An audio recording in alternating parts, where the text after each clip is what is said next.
This is Jim Kukrow, founder of the Author Marketing Institute, and you're listening to the Author Marketing Podcast. If you're unfamiliar with the Author Marketing Institute and this podcast, you can learn more by visiting www.authormarketinginstitute.com. We'll get to today's topic shortly, but first, a quick message. Do you have a story to tell? Are you an author with a bestseller just waiting to be discovered? Want to reach millions of readers in over 190 countries? Do you own the digital rights to your work? Then we've got the tool just for you. Kobo Writing Life is the one-stop, do-it-yourself publishing portal. Founded in December 2009, Toronto-based Kobo has quickly become a global leader in e-reading. They offer a world-class platform for the most passionate readers. Their mission is to lead the global transformation in reading by inspiring people to read more and more often, anytime, anyplace, anywhere around the world. Kobo delivers the best digital reading experience to millions of users in 190 countries, offering one of the world's largest catalogs with millions of titles, world-class e-reading devices, and top-ranking apps. So here's an interesting fact. Kobo is just another way of spelling the word book. Think about it. I didn't realize that either at first. Now, I love Kobo as an option for self-publishers for many reasons. First off, its interface and process for uploading books and their analytics is beautiful, and it's very streamlined. You won't find an easier platform to work with. And secondly, Kobo is quickly becoming one of the main alternative sources of income for many indie authors. So if you don't have your books up on Kobo yet, you're going to want to take a few moments and do so now. Head on over to www.kobo.com and get started.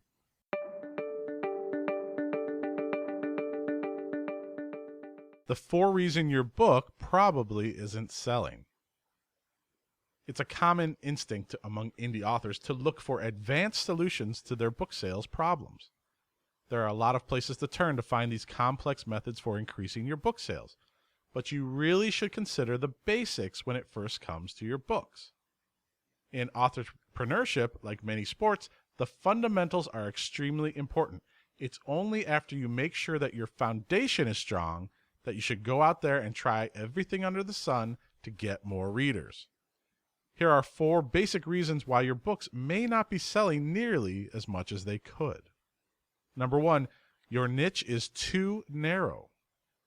There are plenty of success stories out there of books selling extremely well to a very narrow niche. But the success stories may distract from the overwhelming percentage of failures in those hyper-specific book categories.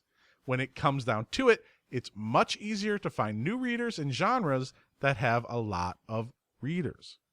If your tactics aren't leading to results, then it may be because your niche is simply too narrow. One of the easiest ways to determine this is to go to your Amazon Top 100 bestsellers list to check the rankings of books in your genre. A healthy genre likely has relatively strong books all the way down to number 100.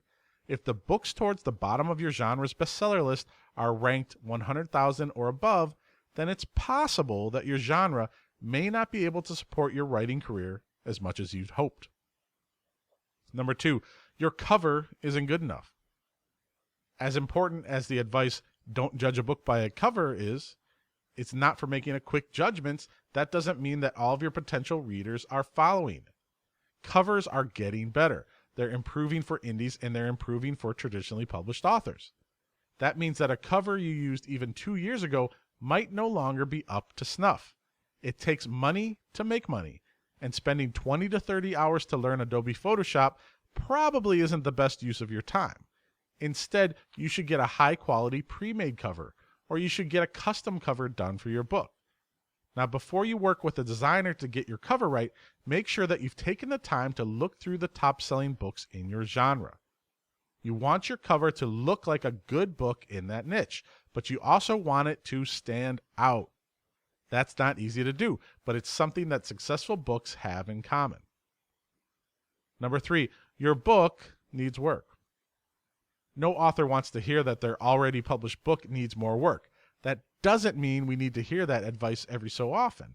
A book sample is one of the top reasons that readers choose to make a purchase. If your sample contains grammatical errors, boring prose, or a whole bunch of introductory material, then it's not very likely people will pull the trigger to buy it. You need to captivate your potential readers from the beginning.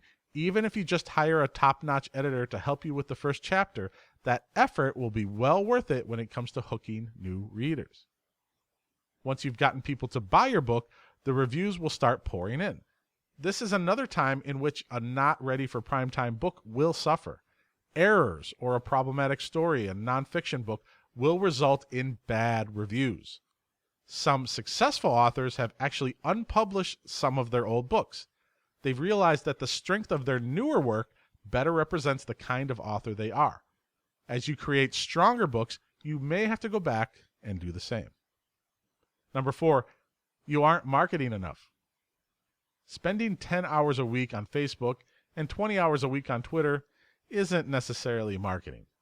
You need to make sure that your week includes effective marketing practices. Ask yourself how much time you're devoting to your mailing list or other forms of direct connection with your fans. Figure out ways that you can reach out to places where new potential readers are hanging out. Some nonfiction books might require travel to a conference in your niche, while a young adult series might be better served by connecting with a YouTube book review channel. Your books will not magically market themselves when you spend a lot of time on social media. You need direct forms of communication and outreach to ensure that your book gets into your new readers' hands. Advice that nobody wants to hear.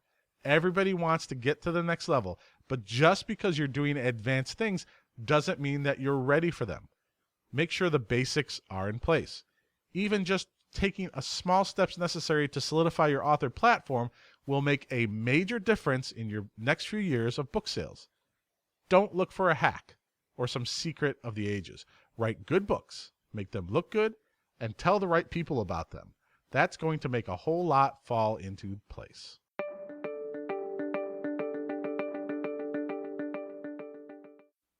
And that will conclude today's podcast. To see a transcript of the show and to access other book marketing content, please visit www.authormarketinginstitute.com. You can also learn about our latest events for authors, or get access to our Author Marketing Academy Learning Center. And of course, become a member of the Author Marketing Club, a 25,000-plus author member community. That's www.authormarketinginstitute.com. All right, let's wrap it up for today. I'm Jim Kukral, founder of the Author Marketing Institute, and we'll be back again for another show soon. Thanks again for listening, and don't forget to leave us a review in iTunes and share the show with your author friends and communities. We would be grateful for your help in spreading the word. Bye for now.